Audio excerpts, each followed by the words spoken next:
사랑의 하나님, 우리 아버지, 이 아침에도 은혜를 주셔서 영육간에 안정케 하시고 이 시간에 참여할 수 있는 특권을 주신 것 감사합니다.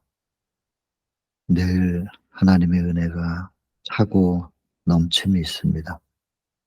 구하는 자에게는 누구든지 간에 주시겠다고 약속하신 그 성령을 부어주시고 우리가 이 성령을 통하여 기록된 말씀을 배워 과거 2000년 전에 사람들이 그랬던 것처럼 짧은 시간이지만 지상 천국을 맛볼 수 있도록 은혜를 베풀어 주시기를 간구합니다.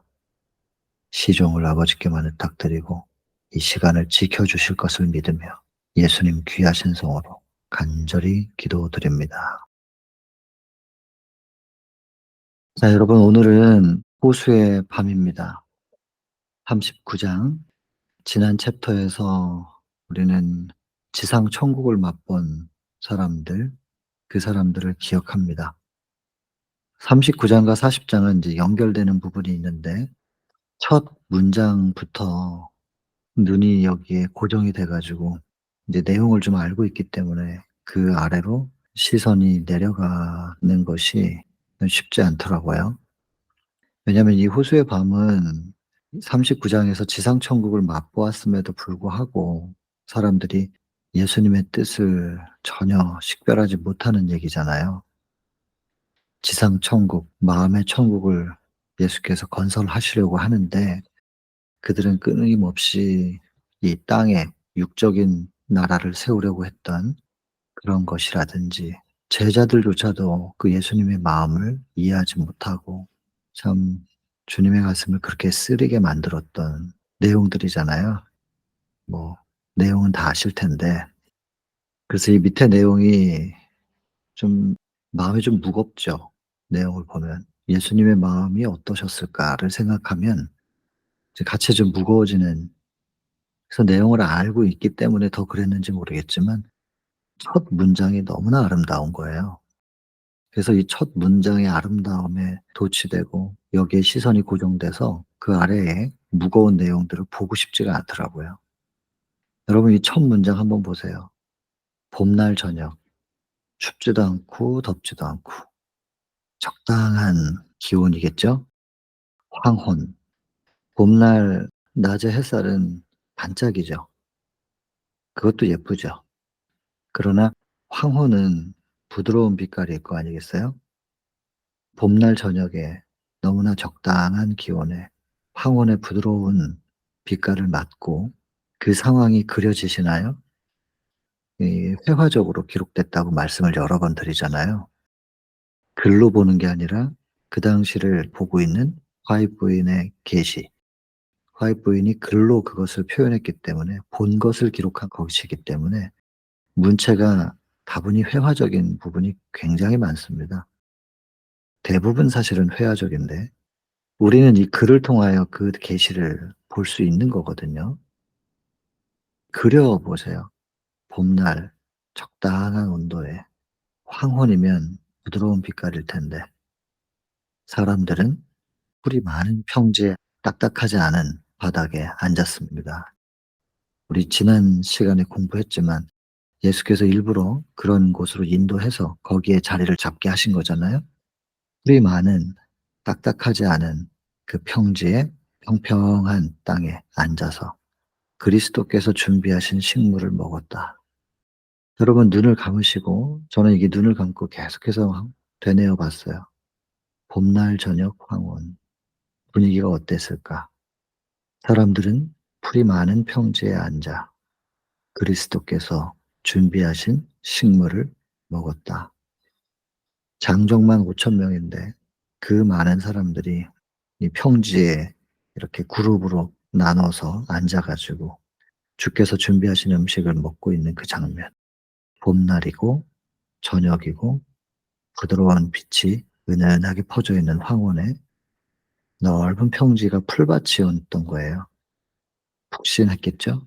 풀이 많은 평지에 앉아서 오병이어가 어떻게 계속해서 끊임없이 불어나는지를 지켜본 그 사람들의 그 놀라움, 그리고 그것이 자기 손까지 전달이 되고 자기 입으로 들어가서 맛을 느끼면서 지금 먹고 있는 거예요.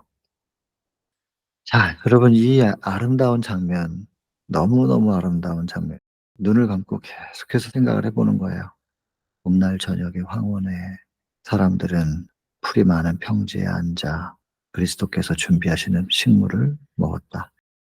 그 장면을 생각해 보면 계속 거기에 머물러 있어요. 얼마나 은혜로웠을까. 여기 본문에도 보면 이들은 예수님의 말씀도 들었던 사람들이고 병 고치는 이적도 경험했고 이 "지상 천국 같았다."라고 지난 챕터에서는 기록하는데 이런 것도 너무나 좋았겠지요. 그러나 보리떡의 이적은 이건 감명, 깊은 감동인 거예요. 이 배고픔, 우리의 배고픔까지도 섬세하게 살피시고, 자, 어떻게 보면 작은 일 같은데 병을 고치고 뭐 불구자들을 정상으로 회복시키고 이런 것들은 좀 큰 일이고, 그러나 뭐 한 끼 식사 요거 뭐 내일 먹어도 되는 늘 먹던 밥이고 뭐 그렇게도 생각할 수 있고 작은 일인 것 같아요. 그러나 그 작은 일을 섬세하게 살피시고 그 배고픔을 한 끼 안 먹는다고 죽는 건 아닌데도 불구하고 그런 섬세한 부분을 살피시고 베풀어 주셨어요, 식물을. 그걸 먹으면서 '예수님이 이런 분이구나.' 이 깊은 감동을 느끼는 거죠. 얼마나 아름다워요, 여기 이 장면. 근데 이게 여기까지만 끝났으면 참 너무나 좋은데 이걸 먹으면서 이 사람들이 무슨 생각을 하느냐. '구원자시다.' 근데 어떤 구원자인가? 그들이 기다리던 구원자래요. 그들이 기다리던 구원자는 누구냐면 정복자거든요. 이 정복자는 예수님과 같은 능력을 갖고 있다면 어떤 일을 할 수 있느냐. 말씀으로 사람들의 마음을 연합시킬 수 있겠죠. 그리고 로마를 상대로 전쟁을 일으킬 수 있는데 숫자가 적어도 괜찮은 거예요, 이스라엘의 군사가 적어도. 왜냐하면 싸우다 죽으면 다시 살리면 될 거 아니에요. 부상을 당하면 그냥 치료하면 될 거 아니에요. 로마 군사 입장에서 볼 때는 어저께 싸우다가 분명히 내가 저 사람을 죽인 것 같은데 어제 죽은 사람이 다시 일어나 가지고 오늘 다시 덤비면, 혹은 뭐 그다음 날이 아니라도 그날이라도 말이에요. 전쟁 중에 아까 내가 분명히 저 사람을 죽였던 것 같은데 다시 일어나서 덤빈다고 생각해 보세요. 기가 질려서 다 도망가지 않겠어요? 거기다가 전쟁을 하는 데 있어서 식량이 얼마나 중요한데 그거를 뭐 몽골의 군사들이 말입니다. 징기스칸 기마 민족들이 너무 빨리 이동을 해서 이제 유럽을 공략할 때 봉화가 뜨잖아요.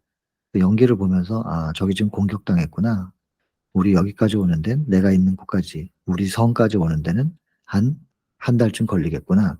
그렇게 하고 한 달을 예상하고 준비를 하고 있는데 2주 만에 도착해 버리는 거예요. 이 기습을 당하니까 계속해서 준비가 안 돼 있어 가지고 패하죠, 몽골 군사들한테.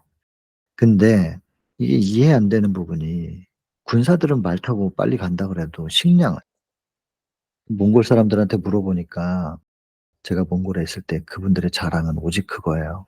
징기스칸. 근데 그게 그 전투 식량, 흔히 우리가 군대에서 요즘 먹는 전투 식량 말이에요.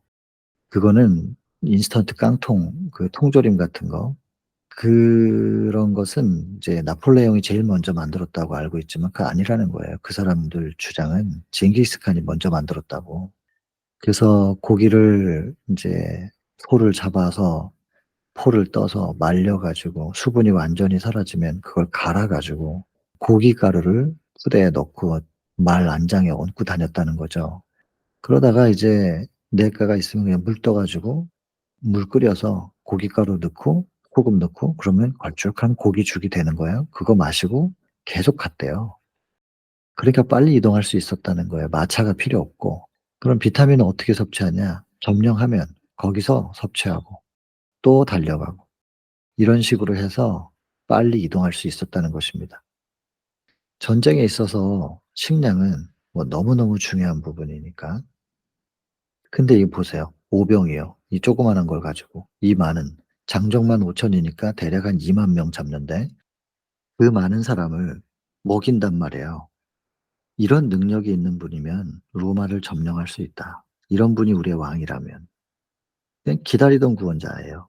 그들이 기다리던 예수께서 하나님과 합의하여 이 땅에서 회복시키려고 했었던 나라하고는 전혀 다른 나라를 꿈꾸는, 그 인간이 꿈꾸는 그 나라를 만들어 주실 수 있는, 건설하실 수 있는 메시아를 그들은 기다렸던 거거든요. '그들이 기다리던 구원자구나.' 이렇게 생각하고 예수님을 억지로 왕으로 세우려고 한단 말이에요. 예수님이 탄식을 하시죠. 이게 인제 가슴 아픈 이야기예요. 그래서 인제 예수님은 제사장들과 관원들과는 근본적으로 다른 분이에요. 왜냐하면 제사장과 관원들은 자꾸 자기를 높이려고 하거든. 자기를 높이고 자기가 주목받으려고 하고 인기를 의식하고.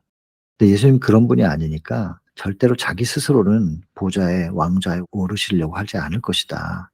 그래서 '강제로 왕으로 세워야 된다.' 인제 이렇게 생각했고, 제자들은 거기에 무리와 합세를 해서 이제 그런 움직임이 있었고, 그걸 예수께서 아셨고, 그렇게 되면은 어떤 결과가 초래될지까지도 미래를 보시고 계시고, 결국에는 그 모든 과정에서 폭력과 폭동, 내전, 로마를 상대로 싸우기도 전에 먼저 내전이 있고 많은 사람들이 죽게 되고 얼마나 혼란스러울지를 예수께서 다 아시는 거죠. 이런 움직임은 지체 없이 저지되어야 한다. 그래서 예수께서는 명령하시죠. 돌아가라고. 그래서 먼저 제자들에게 인제 말씀을 하신 거예요. "돌아가라. 가버나움으로 돌아가라." 근데 예수님의 명령을 따르기가 이번처럼 불가능해 보인 적은 없었다. 때로 예수님께서는 우리가 따르기를 정말로 거부하고 싶은 그런 명령을 하실 때가 때로가 아니라 많지요. 근데 제자들이 이거를 마음으로 따르지 못했기 때문에 폭풍을 만나는데, 베드로는 심지어 목숨을 잃을 뻔하였다라고까지 기록을 하잖아요. 베드로의 경우는. 우리가 이 모습을 본다면 내가 아무리 지금 따르고 싶지 않다 할지라도 이 명령을 거부할 때 내가 영생을 잃어버릴 수도 있다. 이걸 기억해야 될 겁니다. 일단 따르고 볼 일이죠. 예수께서 우리에게 안 좋은 거를 명하실 리가 없으니까. 지금 이렇게 역사를 통해서 보고 있지 않아요? 이 기억해야 될 일입니다. 다만 그러나 제자들 입장도 사실 좀 이해는 돼요. 보면 이게 너무 좋은 기회거든요. 그래서 이걸 명령을 따르기가 좀 어렵다고 생각이 들었겠지만, 이게 인제 예수님을 왕으로 세울 수 있는 좋은 기회, 황금 같은 기회다. 이런 부분에서도 그렇긴 한데, 실은 나중에 인제 제자들이 그들의 마음이 어땠는지를 이제 설명을 하잖아요. 명령을 하셨고 예수께서 이 황금 같은 기회, 이걸 놓칠 수가 없었던 거예요. 근데 예수님은 전에 결코 취하지 않았던 위험, 평상시에 이렇게 엄하게 말씀하시는 분이 아니거든요, 예수께서. 근데 엄하게 위엄으로써 말씀하시는 거예요. 그리고 군중들에게도 단호하게 명령하셨다고 돼 있습니다. 그랬는데 인제 제가 옆에 이렇게 적었죠. 분위기가 상상이 되지 않습니까? 얼마나 무안하겠어요. 왕으로 세우려고 막 이렇게 오는데 아주 엄하고 단호하게, 무안하기도 하고 원망스럽기도 하고 마음속엔 분노가 있기도 하고, 그렇게 흩어놓고 예수님께서는 기도하러 따로 가셔요. 여기 지금 기도, 간구, 환원, 이런 단어들이 계속 반복되는데, 첫 번째 이 기도는 사람들을 위한 것이었습니다. 이 사람들. 여기서 지금 "당신의 사명의 거룩한 본질을 그들에게 드러낼 능력을 얻기 위하여 구하셨다." 이 문장의 분위기가 여기 지금 시대소망 11 장의 침례 장면, 이 제가 굉장히 많이 강조하는 부분인데요. 똑같지 않습니까?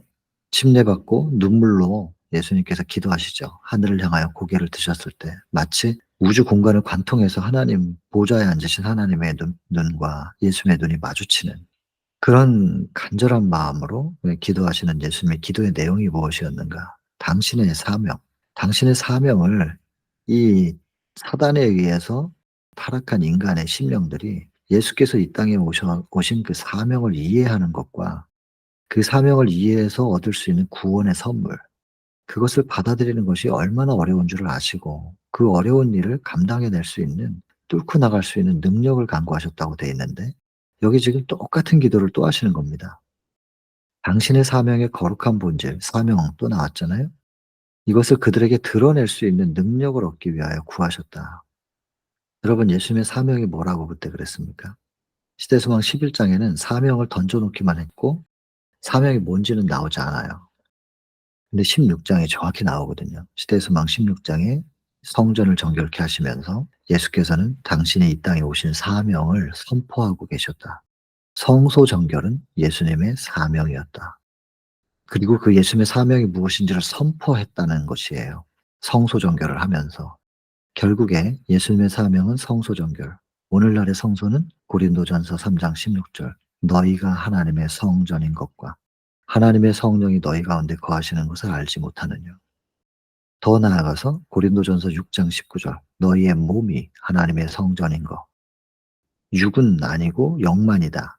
이걸 분리시킬 수 없습니다. 절대로. 영과 육이 모두 다 하나님의 임재하시는 성전이라고 사도 바울은 얘기한 것이고 예수님이 이 땅에 오시는 사명은 사명은 성소 정결, 우리라고 하는 성전을 정결하게 해서 원래 하나님의 임재의 자리였던 성전, 출애굽기 25장 8절 내가 너희 가운데 거할 성소를 지어라.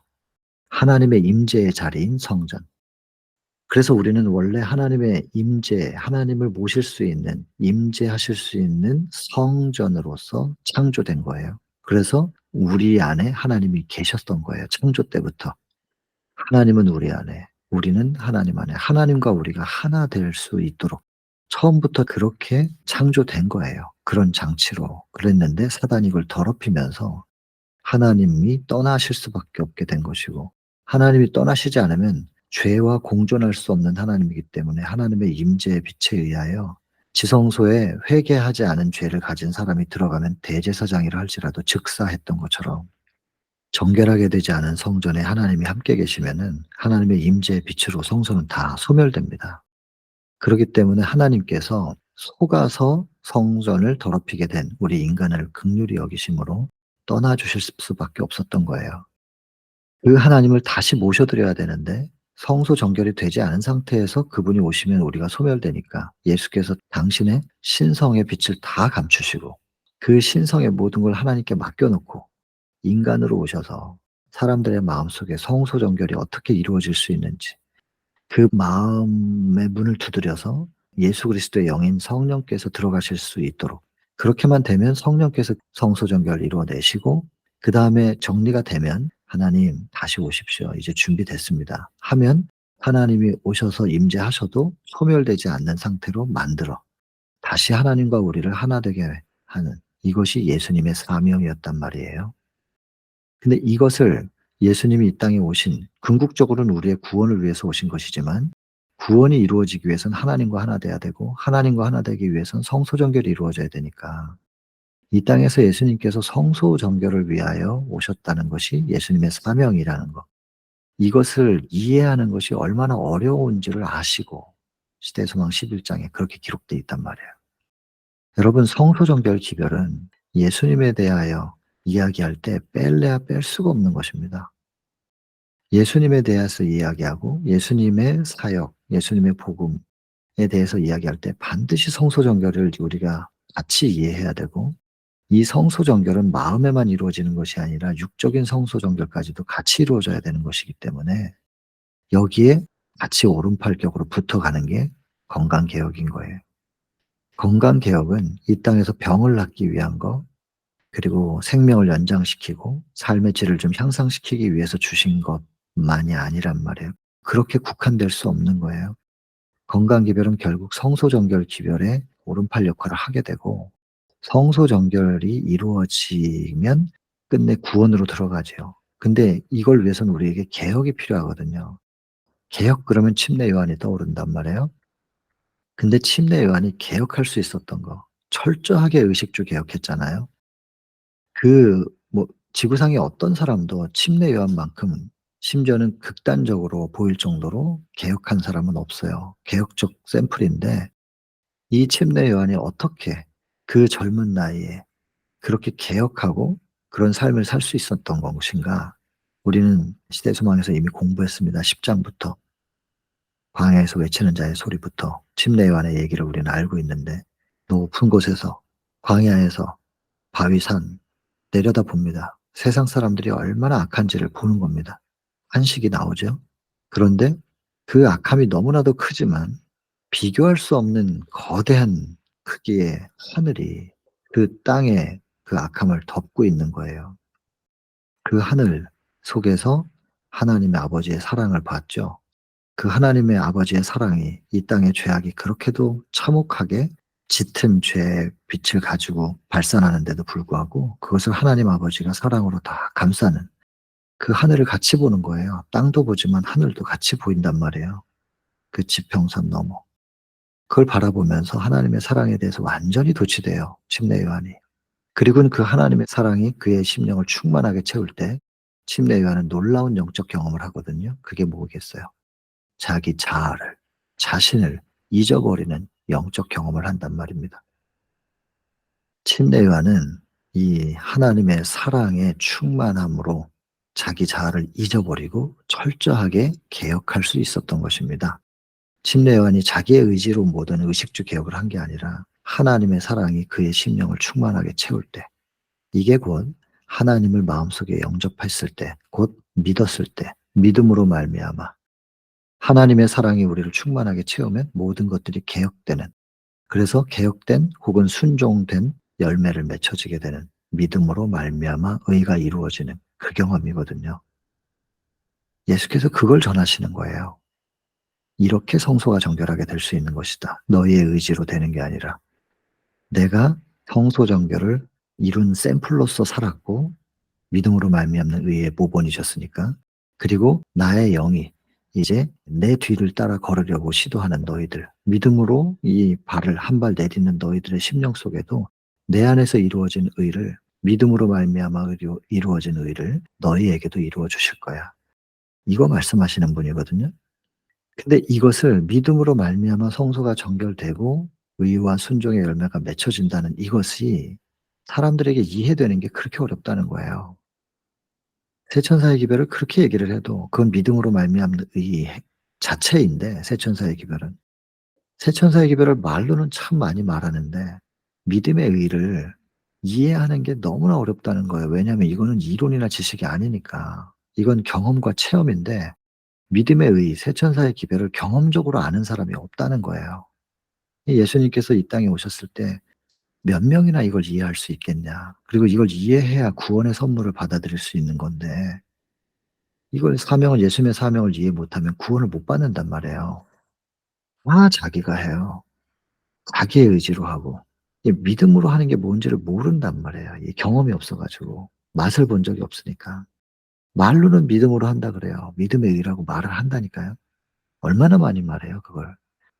그러나 다 자기가 한다고요. 그리고 자꾸 행위 중심으로 판단하고 아니라고 해도 결국엔 또 그래요. 그래서 여러분, 내가 어떠한 사람인가 내 중심을 자꾸 살펴야 된다니까요. 그것도 나라고 하는 사람의 잣대로 나를 살피는 게 아니고 예수 그리스도라는 완전한 모본의 앞에 그 거울에 나를 비춰 보면서 나를 인제 성찰을 해야 되는 것이죠. 그러니까 예수를 봐야 내가 보인단 말이에요. 근데 일반적으로는 자기가 자기를 돌을 닦듯이 살펴보면서 굉장히 윤리와 도덕적으로는 어느 정도 완성을 이루어 갈 수 있는데 근본적인 죄를 해결을 못 해요. 본성에 대해서 해결 못 한단 말이에요.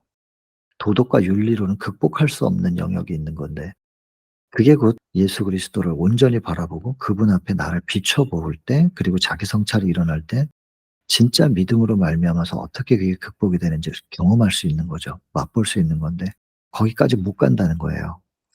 시대의 소망 11 장은 이게 참 사람들이, 이게 원래부터 어려웠던 건 아닌데 사단이 사람들의 눈을 가려 놔 가지고, 영적인 눈을 가려 놔서 이걸 이해하는 게 참 어렵게 만들어 놔 버렸단 말이에요, 사단이.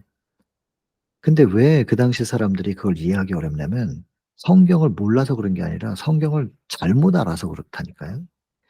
이스라엘이 얼마나 성경을 열심히 보는 나라예요, 그 히브리 족속이. 근데 사단이 성경으로 눈을 가려 놨단 말이에요, 성경으로. 성경을 잘못 이해하게 만들어 가지고 다 눈 감고 있게 소경이 되게 만들었단 말이에요. 근데 소경이 소경을 인도하게끔. 근데 자기가 소경인 줄을 모르고 따라가는 거죠. 그러니까 라오디게아 교회에게 말씀하신 거 아니겠어요. 안약을 사서 바르라고. 다시 눈을 뜨고 다시 봐야 된다. 말씀을 다시 보라. 라오디게아 교회는 이제 나중에 그 부분은 거의 외우다시피 좀 보셨으면 좋겠어요. 계시록 3장 14 절부터 22 절까지. 라오디게아 교회는 마지막 교회입니다. 제칠 안식일 예수 재림 교회임에 틀림없습니다. 그 라오디게아 교회에게 재림 교회에게 안약을 사서 바르라고 말씀하셨습니다. 다시 말씀 봐야 된다. 부자라 부유한 자라 부족한 것이 없다고. 우리는 모든 교리가 완벽하게 이제 갖춰져 있는 마지막 교회, 완성된 교회라고 착각하지 말라. 빛은 분명히 완전하게 주어진 건 사실이지만 빛을 받았지만 말이에요. 그 빛이 제대로 우리 마음속에 충만하게 채워질 수 있도록 그 경험적인 이해가 없어요. 아니, 제 얘기가 아니라 거기 그렇게 적혀 있다고요. 그러니까 다시 보라는 거예요. 안약 사서 바르고 다시 보라. 눈 좀 떠라. 너희들 부자가 아니고 부족한 게 없는 상태가 아니라 지금 가련하고 공고하고 헐벗고 벌거벗은 너희들 상태를 다시 봐야 된다. 아무것도 가지고 있지 못한 것이다 이거예요. 금이 없지 않냐? 믿음. 흰옷이 없지 않냐? 벌거벗고 있다는 거예요. 의가 없다는 거예요. 믿음으로 말미암는 의가 없다는 거예요. 근데 자기가 믿음의 의가 없다는 걸 구원의 도를 못 가지고 있다는 걸 모른단 말이에요 지금. 없는데 있다고 착각한단 말이에요. 이스라엘 구원이 없는데 그들이 십자가에 예수님 못 박아 죽여 놓고서 자기들은 구원받을 거라고 생각한단 말이에요. 라오디게아 교회 똑같아요. 구원의 도를 모르는데 안다고 생각한다니까요. 안약을 사서 바르고 말씀 다시 봐야 됩니다. 예언의 신을 이 엄청난 빛을 자꾸 이제 신학계에서 이걸 터부시하고 예언의 신을 제쳐놓고 자꾸 마음대로 성경 해석하고 이거 정말 위험한 일입니다, 이거. 화이트분이 선지자다 아니다 그런 얘기를 제가 지금 하는 게 아니라 그 사람이 어떻다는 게 아니고 통하여 주신 이 글들은 영감의 글이 틀림없다는 것이에요. 성경과 너무나 일치하기 때문에 이것이 흔들리면 뿌리가 흔들리면 예언의 신을 보지 않고 예언의 신을 던져버리기 시작하면 큰일 나요. 그리고 그 예언의 신을 보더라도 성경 가지고 사단이 미혹하게 했던 것처럼 온 천하를 꿰는 것처럼 예언의 신을 통해서도 오해하게 할 수 있잖아요. 그러니까 관통해서 봐야 된다는 거.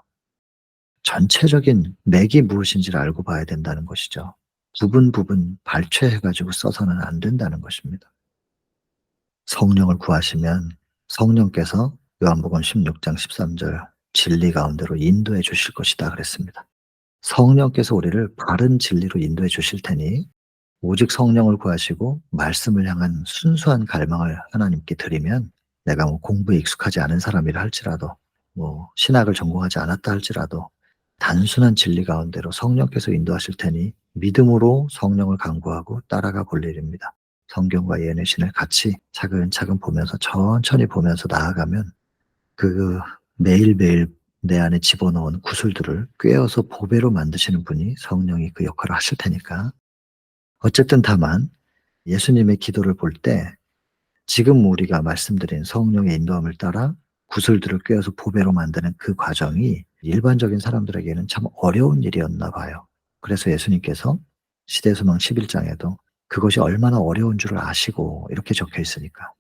여기서도 지금 이렇게 간절히 기도하는 이 기도 예수님의 기도가 이 사람들이 예수님의 사명의 거룩한 본질을 너무나 이해하지 못하니까 어떻게 하면 이거를 좀 이 사람들에게 제대로 드러내고 이걸 이해시킬 수 있을까요?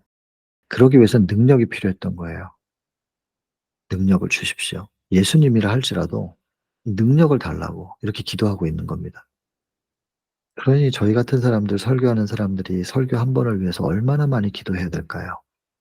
예수님도 이렇게 제대로 이걸 좀 설명하고 제대로 이해시킬 수 있도록 능력을 달라고 기도를 하는데 우리가 그런 기도를 등한히 하면서 입으로 이렇게 막 몇 마디 이렇게 해 가지고 사람들한테 이 구원의 도를 이해시키려 한다는 것은 참 하나님 앞에 송구스러운 일이죠 이건.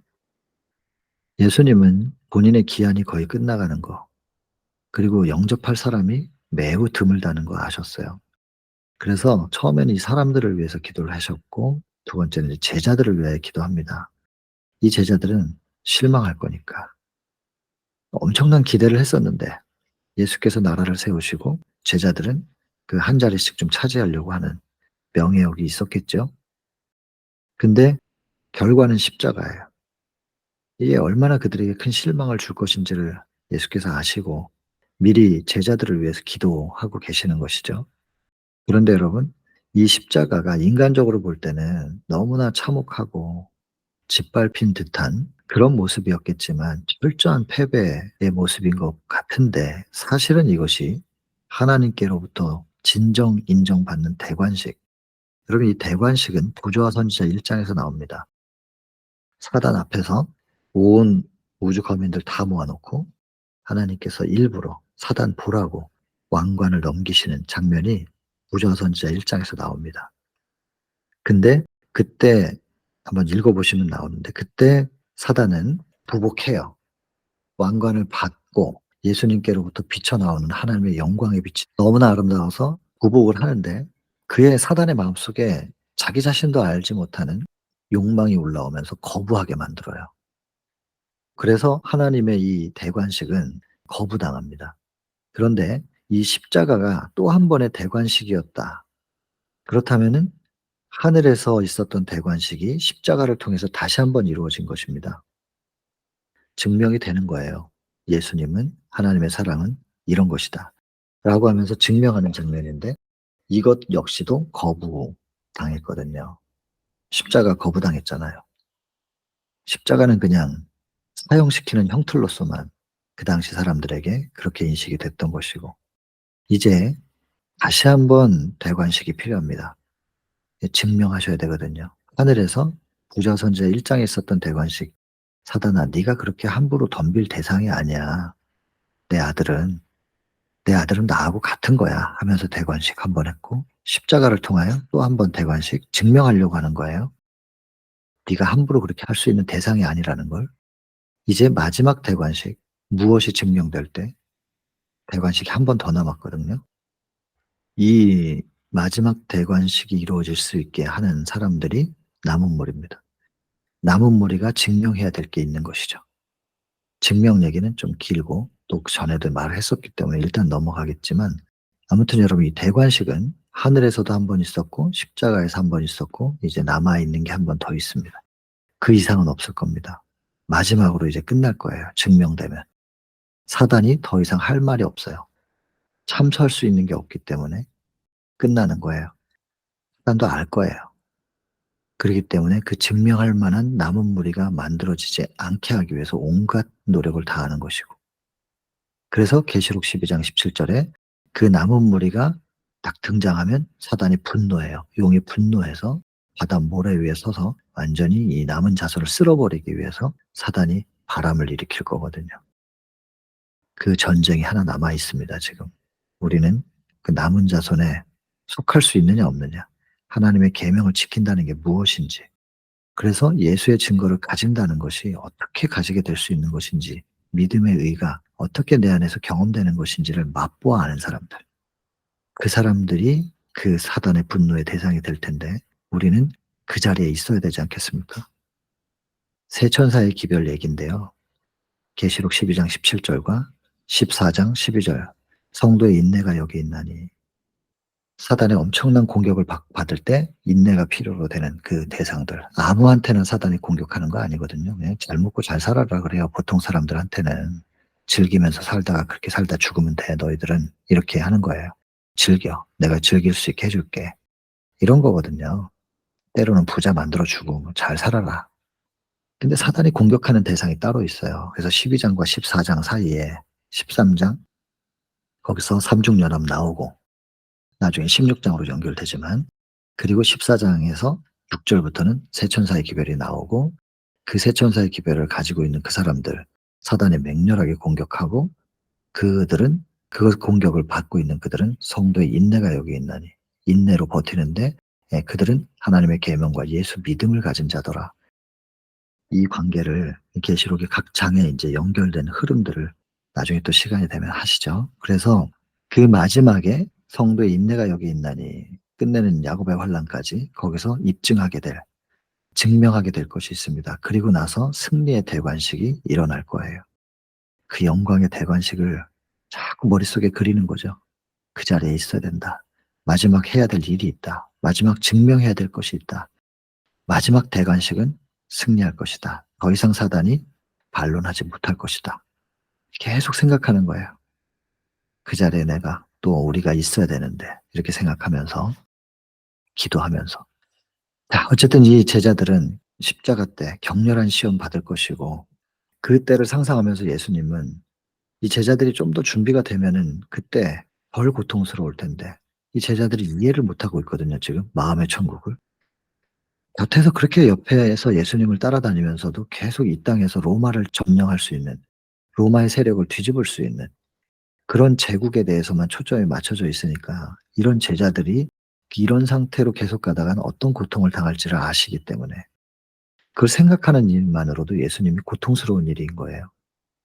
이 제자들이 아직 깨닫고 있지 못하다는 것을 생각하는 것은 예수님께 너무나 고통스러운 일이에요.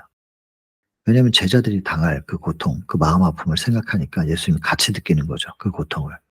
그래서 쓰라린 고뇌와 눈물로써 탄원하시는 겁니다.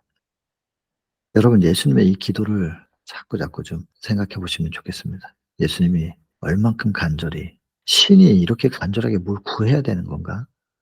그 능력으로 하면 되는데 당신의 능력으로.' 그게 아니고 철저하게 기도를 한다니까요. 기도하고 간구하고 간절히 구하고 탄원하면서 "하나님 능력을 주십시오. 그리고 저 제자들을 좀 보호해 주십시오." 다 기도해 가지고 하나님께 받잖아요. 인간이었다니까요. 예수님은 철저히 인간으로서 하나님께 적절하게 기도해 가지고 하나님으로부터 받아 그것도 그냥 쉽게 쉽게 한 게 아니라 얼마나 고뇌와 눈물로써 쓰라린 고뇌와 눈물로써 탄원하고 기도하고 간절히 구해 가지고 받아서 이 땅에서 싸우셨냔 말이에요. 그러니 우리가 너무 쉽게 하려고 하는 거 아니에요. 너무 기도 응답도 좀 쉽게 받으려고 그러고 사단이 있는데 방해하는 사단이 있는데 싸울 생각을 해야지 너무 그냥 다 쉽게 쉽게만 그거 아닌 것 같아요. 예수님도 이렇게 싸우셨는데 예수님보단 더 많이 기도해야 예수님만큼 할 거 아니겠어요. 아무리 기도해도 예수님만큼 될까 말까 한 판에 예수님보다도 기도를 너무 안 하는데 뭐. 우리가 하늘에 가면요 그러니까 그냥 은혜입니다. 이제 우리라고 말씀해서 죄송합니다.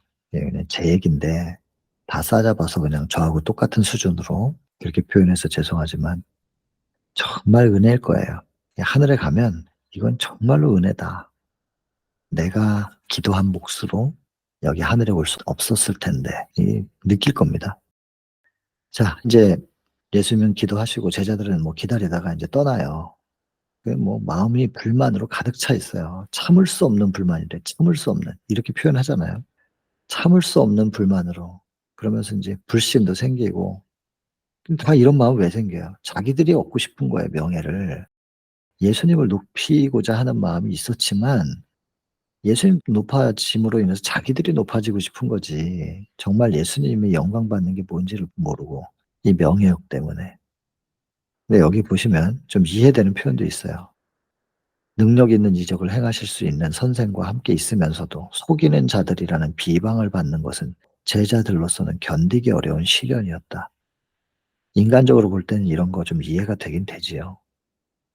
안타까운 거죠 그러니까. 제가 옆에다 이렇게 써 놨네요. "제자들에게로 장면이 전환된다. 참을 수 없는 불만, 명예욕 때문에." 그러나 그 입장도 이해는 해 줘야 되지 않겠냐는 거예요. 비난과 비방을 받았으니 증명하고 싶었겠지. 철저히 헌신했는데 비방을 받으니. 그다음에 이제 제 얘기를 하는 거죠. "나도 선교지에서 무엇을 증명하려 했던가? 내가 옳다는 거 이거 증명하려고 했던 거 아닌가. 그러나 결국 알았다. 무엇을 증명했어야 했는지. 예수의 증거는 우리가 먼저 서로 사랑하는 것이었는데 그게 됐어야 되는 건데 그래야 모든 사람이 너희가 그리스도의 제자인 줄 알리라." 우리가 '내가 옳았다. 내가 진짜다.' 이렇게 증명해서 내가 주장해서 증명되는 게 아니고 우리가 서로 사랑함으로 예수의 증거를 발산했을 때 모든 사람들이 너희가 그리스도의 제자인 것을 알리라. 지켜보는 사람들이 '저 사람들이 진짜야.' 해줄 때 증명이 되는 건데 내가 주장하는 게 아니었던 건데 그래서 이 천국 복음이 모든 민족에게 증거되기 위하여 전파되어야 하리니 그제야 끝이 오리라. 증거되기 위한 전파여야 되는 건데 증거는 간과하고 자꾸 전파만 해 가지고 "내가 교회 개척을 몇 개나 했는데 가는 데마다 개척 성공했는데." 뭐 이러면서 자랑하는 거죠, 선교사들이. 무엇을 증명하려고 했던가 살펴야 되는 것이죠. 이거 잊어버리면 결국에는 자기만 남죠. 그 내가 주의 이름으로 선지자 노릇했습니다. 주의 이름으로 귀신을 내쫓았습니다. 재림하시는 주 앞에서 그렇게 말한다 할지라도 "수고했다. 수고는 했는데 넌 누구냐? 넌 누구 자식이냐? 하나님 아버지의 자식이냐? 사단의 자식이냐?" 그 누구 자식인지 증명할 수 있는 건 업적이 아니고 한 가지밖에 없다니까요. 복음성. 나중에 나옵니다. 시대소망 69 장과 70장 딱 넘어가면 69 장에서는 인제 그 재림의 징조에 대한 마태복음 24 장에 대한 이야기 쭉 마지막 말세에 대한 이야기를 딱 강조하고 그러면 이 마지막 때에 결국에 구원으로 들어갈 사람은 누구인가라고 하면서 70 장으로 탁 넘어가는데 70 장에서 뭐라고 얘기하냐면 그 제목이 뭐냐면 "내 형제 중 지극히 작은 자." 형제 중에 지극히 작은 자 한 사람은 어떻게 대하였느냐. 그리스도의 사랑으로 대해 주었느냐 아니냐. 그게 69 장의 마지막 세상의 끝. 그때 멸망이냐 구원이냐 두 종류의 사람들밖에 없다 그랬어요. 그 챕터에 보면 아무것도 다른 선택이 없어요. 그냥 구원받는 사람이냐 구원 못 받는 사람이냐 딱 두 가지밖에 없는데 그거를 구분짓는 기준이 뭐냐면 내 형제 중에 지극히 작은 자 한 사람은 어떻게 대했냐는 거예요. 어떤 업적을 이루었느냐가 아니고 모세같이 위대한 지도자였느냐 뭐 이런 거 아니고 그냥 지극히 작은 자를 어떻게 대했냐는 거예요. 품성 가지고 물어보거든요. 판단 기준은 오직 품성밖에 없단 말이에요. 그럼 뭘 증명해야 되겠어요? 예수의 품성, 그리스도의 사랑, 율법의 참 핵심이 사랑이라는 건데 증명할 게 따로 있었던 거예요. 근데 뭘 증명하려고 했냔 말이죠. 다 내가 이렇게 열심히 했다고. 내가 생각한 이 방법이 맞았다. 이 선교 전략이 효과적이었다. 이런 거 아니고 결국 증명돼야 되는 거. 증거되기 위하여 전파돼야 하는 그 증거가 무엇인지를 알았어야 되는데 계속 전파만 열심히 했지요. 정말 열심히 했던 것 같아요, 전파를. 증거는 없는데. 늦게라도 이런 걸 깨달았으니 참 다행이라는 생각은 듭니다. 하여튼 제자들의 입장도 이해는 되기는 하지만 제자들도 나중에 깨닫잖아요. 진짜 증명해야 되는 게 뭔지를. 나중에는 압니다. 아브라함이 창세기 20장 22 장에 보면은 그 이삭을 바치고 그 장면에서 보면 아브라함은요. 이삭이 부활될 것을 알았고 믿었던 것을 충분히 우리가 예측할 수 있습니다. 거기 그 내용을 보시면. 근데 부자 선지자에도 보면은 그게 아브라함은 창조주 하나님을 믿었다고 돼 있고요. 부활할 거를 믿었어요. 그러니까 인제 내리치죠, 칼을. 그러나 뭐 어차피 그럼 다시 살릴 거 아니냐 이거예요. 뭐 죽어도 다시 살려도 날 건데 뭐. 그렇게 생각하면 왜 아브라함이 그렇게 괴로워해요? 그 노구에 며칠을 굶어가며 왜 그렇게 괴로워해요? 어차피 죽여도 살아날 건데. 살아난다 할지라도 자기의 사랑하는 아들이 피 흘리며 죽어가는 모습 그것은 그 고통 가운데서 숨이 멎어가는 그 모습을 지켜보는 것은 아버지로서 그게 그 부모로서 그게 쉽겠냔 말이에요. 이 사람들이 흔히 말해요. "예수님 십자가에서 죽고 뭐 3일 만에 부활할 건데 뭐 그게 뭐 그렇게 그냥 딱 죽고 부활하면 되지." 쉽게 생각하는데 그게 그렇지 않단 말입니다. 여기 제자들 나중에 분명히 깨닫게 될 것을 예수님께서 아시겠지만 그러나 예수님께서 십자가 앞에서 이 제자들이 무너져 내릴 거 아니겠어요? 그걸 생각만 해도 예수님 고통스러운 거예요. 나중에 제자들이 깨닫게 될 것을 아셨지만은 그 과정 속에서 이 제자들이 받는 고통 그걸 생각해도 가슴 아프신 거거든요. 이거는 자녀를 키워본 분들은 다 아실 거예요. 그래서 예수께서 아프셨습니다. 제자들 끊임없이 물음표 같습니다. 왜? 물음표, 물음표, 물음표, 물음표. 이거 다 억측이죠. 이거 하다가 영적 암흑에 빠지는 겁니다. 똑같습니다. 그 시대소망에서 8장 유월절에 참여하신 마리아가 심지어 마리아가 예수님의 어머니 육신의 어머니 마리아가 사람들 만나 가지고 잡담과 험담하느라고 기도를 등한히 함으로 예수님을 놓쳐 버려요. 똑같아요. 잡담하고 험담하다가 억측하다가 영적 암흑에 빠지는 겁니다. 그러니까 우리가 무슨 말을 하고 있는가? 우리의 마음에 무엇이 담겨 있는가? 부정적인 생각, 누군가에 대해서 자꾸 부정적인 말, 그런 거 마음에 품고 표현하는 순간 하늘이랑 끊어진다니까요. 그래서 비난의 정신 속에는 성령이 함께 하실 수 없다고 기록하신 거예요. 누군가를 비난하고 있을 때 성령이 함께 할 수 없다는 얘기는 하늘과의 교통이 끊어지는 거예요. 쉬지 말고 기도하라 그랬는데 기도가 끊어진 상태라고요. 그러면 뭐 사단의 밥이죠. 하늘과 끊어져 있는데. 그러니까 태풍 만나고 그러는 거죠. 우리 정신 차리고 있어야 될 거예요, 항상.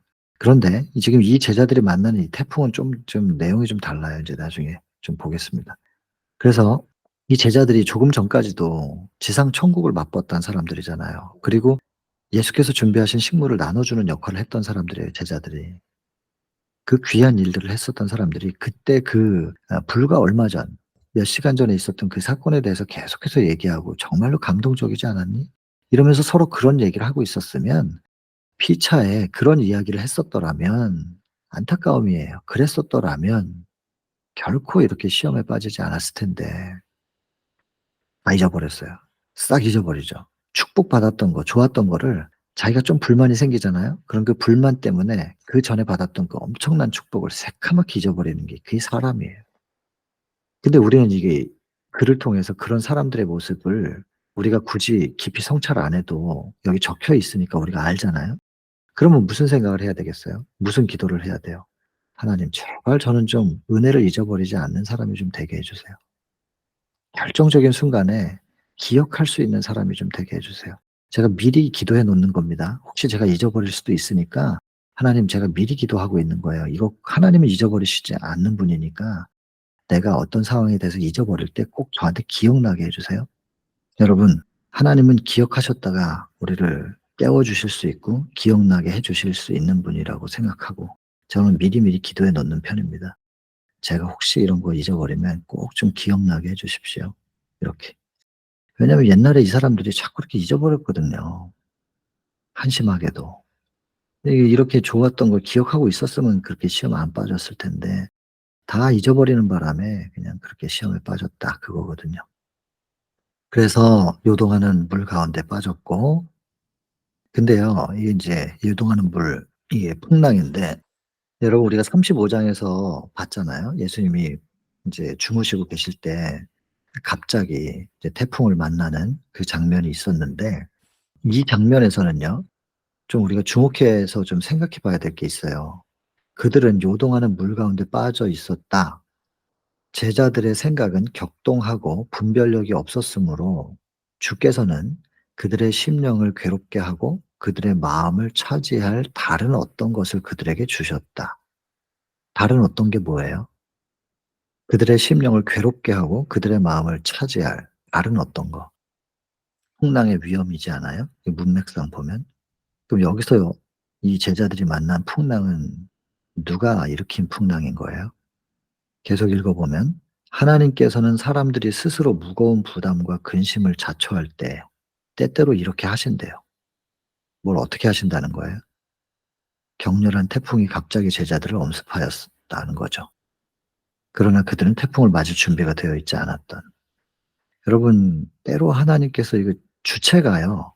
이 물을 요동하게 하고 그것을 만나게 하는데 하나님께서 적어도 허락하시고 또 어쩌면 그 풍랑을 주께서 만든 것일 수도 있겠다는 생각이 들어요, 이 문체를 보면. 예수께서 그들에게 주셨고 하나님께서 때때로 이렇게 하시는데 격렬한 태풍이. 요거 좀 이 부분은 저도 지금 새롭게 좀 본 거거든요.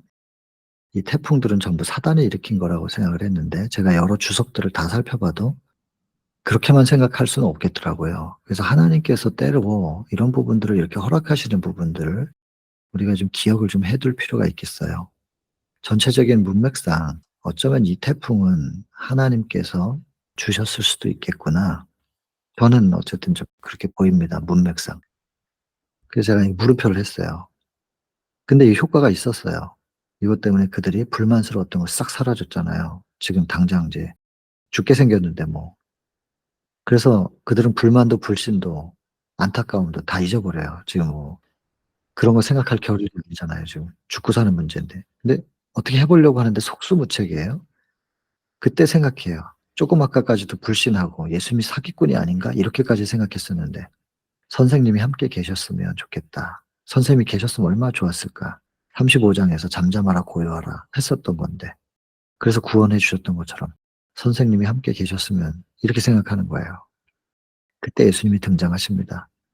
절대로 잊어버릴 수 없죠, 예수님은.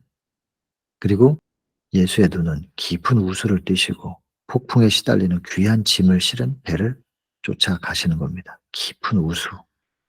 이 표현들이 참 어떤 문학 작품보다도 예수의 눈빛에 대해서 지금 묘사하고 있잖아요. 계속 생각하게 돼요. 예수님이 어떤 눈빛이셨을까? 그분의 눈빛 속에 안타까움과 슬픔이, 그리고 그 배를 향해서 가는데 그 배를 뭐라고 묘사하냐면 귀한 짐을 싣고 있는 배래요. 귀한 짐이 뭐냐? 사람들, 예수님의 제자들이에요. 이 제자들은 결국에 지금은 저 모양이지만 세상의 빛이 될 그 제자들, 그 제자들을 귀한 짐이라고, 귀한 짐을 실은 배를 예수께서 깊은 우수의 눈빛으로 그 배를 쫓아가고 계시는 이 장면, 이런 한 줄 한 줄 이렇게 문장을 읽다 보면은 그려지잖아요. 그 상황이 그려지면서 많은 걸 생각하게 되고, 딱 그려진 그 모습이 인상 깊게 사진처럼 딱 찍혀가지고 운전할 때, 샤워할 때, 뭐 밥 먹을 때 떠오르는 거예요. 가만히 그 장면을 이제 묵상하게 되는 거죠. 운전을 하면서도. 그 예수님의 눈빛. 그 참 우리가 볼 때는 되먹지 못한 사람들 같은데 그 제자들을 귀한 짐이다. 이렇게 그 귀한 짐을 실은 배. 결국에는 세상의 빛이 될 사람들. 그것을 보시고 귀하다 이렇게 표현하신 이런 영감의 글도 너무나 아름답고, 그들의 마음이 진정되고 거룩하지 못한 야심이 가라앉고 겸손히 도움을 요청하는 기도를 드렸을 때 그들은 구조를 받았다. 여러분, 예수님께서 우리의 손을 잡아서 딱 끌어올리시는 그 포인트가 이게 여기에 있습니다. 심령이 가난하게 된 상태, 겸손한 상태, 개인적인 야심, 자아가 그 속수무책이니까 겸손히 도움을 청하는 이 심령이 가난한 그 상태. 근데 이제 예수님께서 그 배를 보시고 이제 쭉 가는데 배에까지 도착을 했으면 이게 당신을 드러내셔야 되는데 말이에요. 지나가셔요, 그냥. 이것도 참 재밌어요. 예수님이 이런 부분들이 꽤 많아요. 모른 척 하시거나, 그 요한복음 5 장에도 베데스다 장면 말이에요. 시대의 소망에서 보면 21 장인데 그냥 기도와 명상하는 것처럼 보이게 그냥 산책하듯이 그냥 무심히 지나가는 것처럼 보이게 하는데 의도가 있으셨잖아요.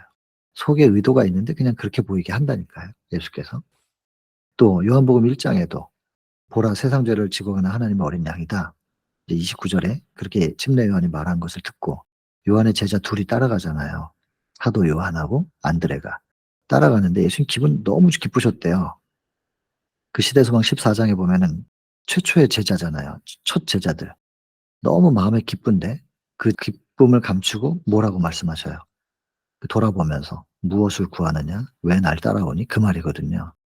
마음이랑 다르게 표현하실 때가 있다니깐요. 여기도 똑같아요.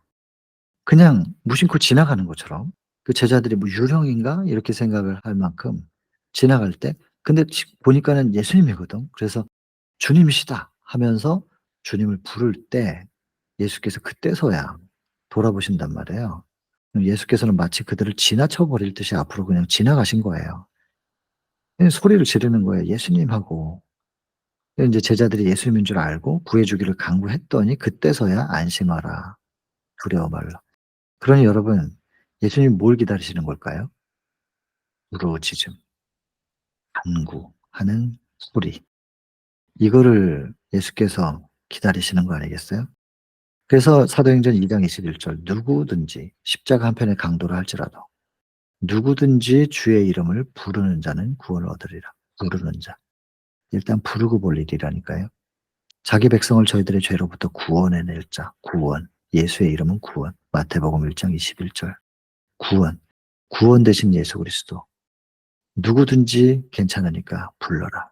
부르면 내가 구원할 수 있는데 너희가 나를 부르지 않고 너희의 삶의 무대에, 그 전쟁터에 내가 들어가서 개입해서 너희를 구원할 수 있도록 너희가 나를 불러주지 않으면, 내가 너희의 삶의 무대에 들어갈 수 있도록 문을 열어주지 않으면 나는 아무것도 못한다. 너희가 나를 인정하고 나를 불러주면 내가 구할 수 있다. 그리고는 마치 레슬링 하듯이, 레슬링에 이게 둘씩 둘씩 이렇게 처음 짝을 지어서 할 때 링 바깥에 있는 사람이 손을 넣잖아요, 내 손을 치라고. 내 손을 건드려 주면 내가 들어가서 너 대신 싸워 줄 수 있다는 건데, 아니 자기가 이기지도 못하면서 예수님의 손을 터치하지 않고 계속해서 거기서 얻어맞고 있는 것을 지켜보시는 거예요, 링 바깥에서. 근데 터치 안 했는데 들어가면 반칙이거든요. 그 제가 어릴 때는 꼭 일본 사람 둘, 한국 사람 둘이랑 레슬링, 프로레슬링 하는 거 TV에서 많이 봤는데, 일본 사람들은 반칙해요. 둘이 막 들어와 가지고 막 때리는데, 한국 사람들은 의롭고 정의롭기 때문에 반칙을 못 해. 그래서 터치를 안 해 주면 못 들어가는 그런 장면들 기억나시나요? 저는 어릴 때 많이 봤는데. 예수님이요, 우리가 허락을 해 드려야 들어올 수 있다니까요. 우리가 불러야 돼요. 기다리시는 거예요. 구해 주러 와 놓고도 그냥 지나가시는 거예요, 안 부르니까. 근데 발견하고 간구해서 소리를 지르고 부르니까 "안심하라. 두려워하지 말라." 그런 원리를 아시겠죠? 불러야 된다니까요. 일단 기도의 자리로 가야 돼요. 계속해서 예수님 부르면서 매달려야 됩니다, 될 때까지. 베드로 보세요. 거의 정신을 잃다시피 기뻐했다고요. 이 예언이 정말 재밌다니까요. 굉장히 감동이 되고 시적인 표현에 '아 이렇게 아름답게 표현할 수 있을까?' 봄날 저녁에 황혼 뭐 이런 너무나 아름답게 표현도 하면서도 동시에 굉장히 재밌어요. 거의 정신을 잃다시피 기뻐하였다. 36 장에선 베드로에 대한 묘사가 뭐예요?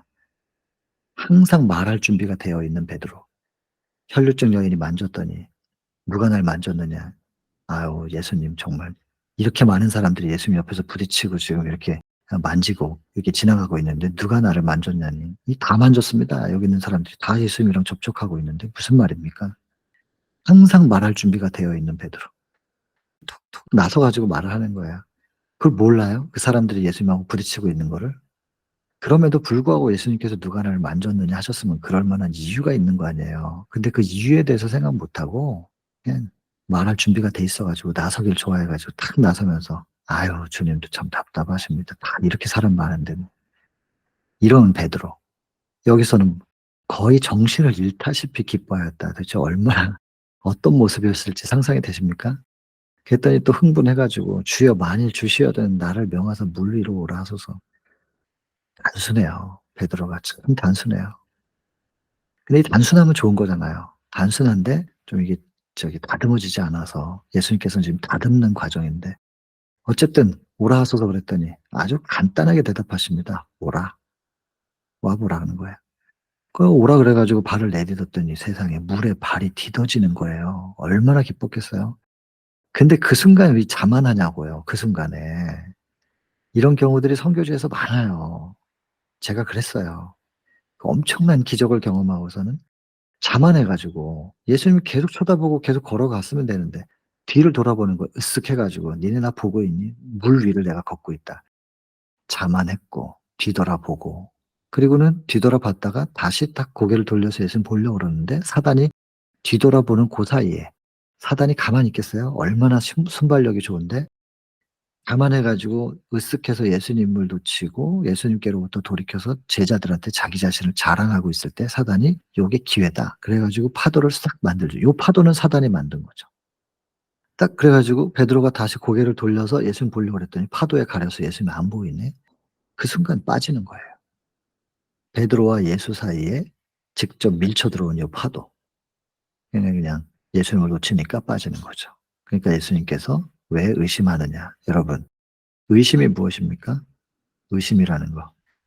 의심이라는 건 예수님을 놓치는 거. 예수님을 바라보던 그 눈이 놓쳐지는 게 의심이고 그게 곧 불신이잖아요. 그게 죄예요.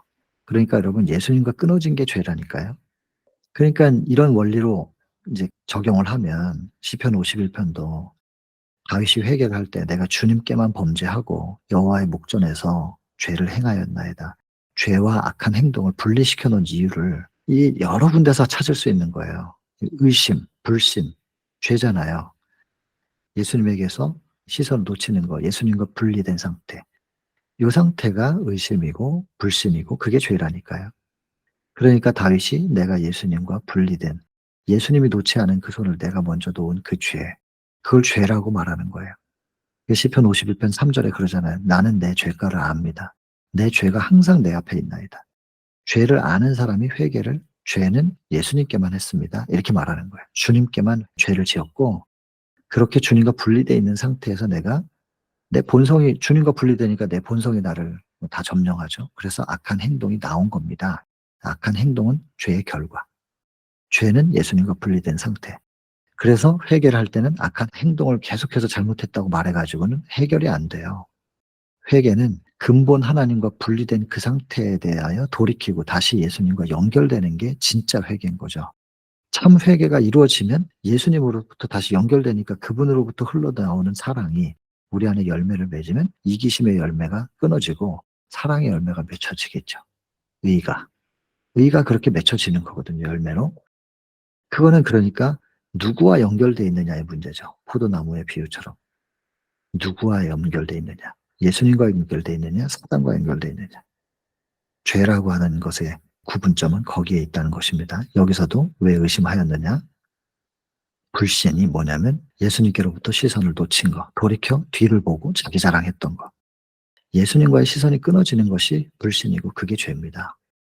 베드로 이제 할 말이 없어요. 불신, 자고신 이런 거 싹 죽었죠. 왜냐하면 죽을 뻔했거든요. 목숨을 잃을 뻔했거든요. 눈을 예수에게서 돌이켰을 때 그렇게 됐단 말이에요. 예수님과 끊어지면 죽음입니다.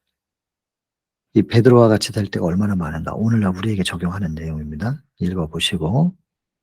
그러나 그럴지라도 예수께서 건져내셨잖아요. 약속입니다. 그러니 어떠한 상황에서든지 간에 나를 다시 불러라. 혹시 나를 놓쳐가지고 물에 빠져도 또 나를 불러라. 나를 불러라. 그러면 내가 기다리고 있으니까 내가 다시 구원할 거야 라는 약속. 베드로가 깨달아야 될 게 있었던 겁니다. 예수께서 베드로가 이거를 깨닫고 알게 되기를 원하셨고, 그리고 베드로가 가장 약했던 그 포인트가 어디냐면 자신을 강하다고 생각한 바로 그 점. 내가 지금 물 위를 걷고 있어. 물 위에 발을 딛고 내가 서 있어. 라고 하면서 자기를 높이려고 할 때가 가장 약할 때였다.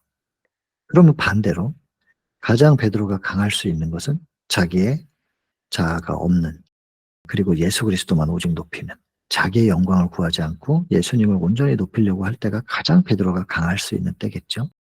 설교하는 사람이 설교를 가장 은혜롭게 할 수 있는 때는 이렇게 은혜로운 말씀을 내가 준비한 거예요 라는 마음이 없을 때, 오직 성령께 내 마음을 다 드리고 성령께서 작성하신 바대로 내가 이 입으로 설교 자리에서 표현할 수 있게 해주십시오.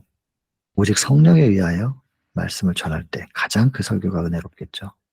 그걸 위해서 어쩌면 설교 강목에 대한 준비보다도 자아를 죽이기 위한 기도를 훨씬 더 많이 해야 될 수도 있겠습니다. 아니, 할 수도가 아니라 그래야 될 겁니다, 설교자들은. 저한테 하는 얘기입니다. 그래서 우리는 여기 지금 날마다라고 표현하는데, 혹은 끊임없이라는 표현, 그러니까 한순간이라도 예수님을 바라보고 있는 그 눈을 놓치면 안 된다는 얘기를 강조하고 있는 거겠죠. 예, 날마다 끊임없이. 그래서 인생의 위기에서 승패를 결정짓는 것은 매일의 시험에 대한 승부, 거대한 어떤 그 짐승의 표냐 하나님의 인이냐 하는 그 큰 명제를 놓고 그 앞에 서서 승패가 갈려지는 게 그게 중요한 거지만, 거기까지 가기 전에 오늘 내가 살고 있는 매일의 시간 속에서 혹은 순간순간 속에서 이미 승부는 난다는 겁니다. 운동을 좀 해봤지만 시합 때 이기냐 지느냐는 거의 사실은 연습 기간에 다 결정됩니다. 거의 다.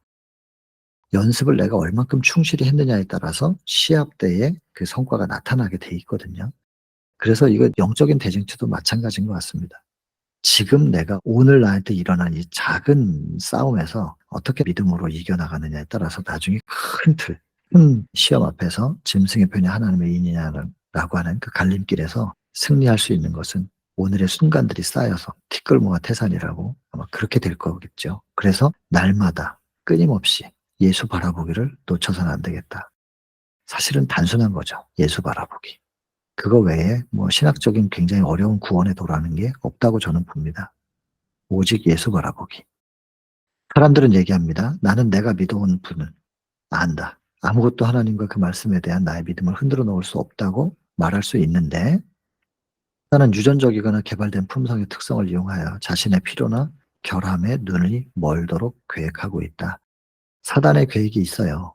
우리는 우리대로 또 말을 하겠지만 자신의 연약함을 깨닫고 확고부동하게 예수를 바라봄으로써만 우리는 안전하게 할 수 있다. 그러니 사단이 이렇게 준비하고 있고 우리는 사단의 공격 앞에 사실은 무력하거든요. 그래서 우리가 이렇게 장담하고 좋은 얘기 같은데 이걸 자기를 의지해서 이렇게 장담하는 거는 별 의미 없고 종려계단 5장 헌신 챕터에 보면 인간의 의지는 썩은 새끼줄과 같다. 그러니까 인간의 의지를 생각할 것이 아니라 철저하게 또 우리가 다 아는 거 예수를 바라봄으로써만 오직 이거거든요. 자, 그래서 결론입니다. 배는 곧 저희의 가려둔 땅에 이르렀고 곧 즉시 이런 뜻입니다. 그래서 예수님을 딱 영접하는 순간 이거 이제 요한복음 6장에 21절 보시면 예수님을 배로 영접했더니 곧 가려던 땅에 이르렀다. 영접이냐 아니냐의 문제. 영접하니까 즉시 해결되는 즉각적인 구원에 대해서 약속을 하십니다. 그리고 진실로 하나님의 아들을 이뤘소이다 라고 고백했다고 하면서 이 챕터는 마무리가 됩니다. 그려보면 처음에는 풀이 많은 그 들판에서 말입니다. 그 평지에 앉아서 식사하는 그 모습이 한 장면이 그려지고 근데 그들이 이제 들고 일어나니까 예수께서 다 흩어버리시는 장면, 제자들은 온갖 불만스러운 표정으로 배를 타고 이동하고 그러다가 태풍을 만나고 예수님이 걸어가셔서 구하시는 장면은 그렇게 그려집니다. 충분히 머릿속에 그리실 수 있을 겁니다. 그리고 그 중간중간 그 장면 속에 하나님께서 담아두신 메시지는 장면을 다 그리면 이제 자연스럽게 떠올릴 수 있도록 많이 묵상하시면 좋겠고요. 특별히 예수님의 눈빛에 대하여 많이 생각하면 좋겠습니다. 자, 오늘 여기까지만 하고요. 기도하고 마치겠습니다.